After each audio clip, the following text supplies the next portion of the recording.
ఈ శ్రావణ మాసం ప్రతిరోజు ప్రత్యేకమైనదే. శ్రావణ మాసంలో మధుశ్రవ వ్రతం చేస్తారు కదా, దీని విశిష్టత ఏంటో తెలియజేస్తారా? ఈరోజు చాలా ప్రాంతాల్లో మధుస్రవ వ్రతం అనేటువంటి దాన్ని ఆచరిస్తూ ఉంటారు. మధుస్రవము అంటే ఏంటి అసలు?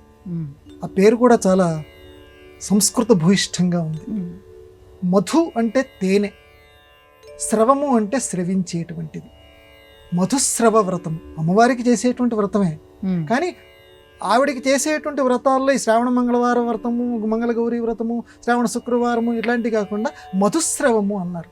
మధుస్రవము అని అంటే ఏంటంటే తేనె స్రవించేటువంటిది. తేనె అంటే ఏంటి? తీపి. ఇక్కడ ప్రతీకాత్మకం అనమాట అండి ఇది. తేనె అంటే ఇక ప్రధానంగా మనం తేనె అని తీసుకోకూడదు, తీపి. ఎందుకంటే మధుమయ వాచి వేదం మనకి చెప్తుంది. మధుమయ వాచి అంటే మనం ఏదైతే మాట్లాడుతుంటామో అది ఎదుటివాడికి తేనె బొట్టు నాలిక మీద వేసుకున్నటువంటి అనుభూతిని కలిగించాలట. మనం మాట్లాడుతుంటే ఆ ఎదుటివాడు అలాంటి అనుభూతి పొందాలి. ఏం మాట్లాడుతుంటారో వీడు కత్తి కోస్తున్నట్టు మాట్లాడుతున్నాడు అనుకోకూడదు. మన మాట ఎదుటివాడికి తేనె బొట్టు నాలిక మీద వేసుకున్న అనుభూతిని ఇవ్వాలి.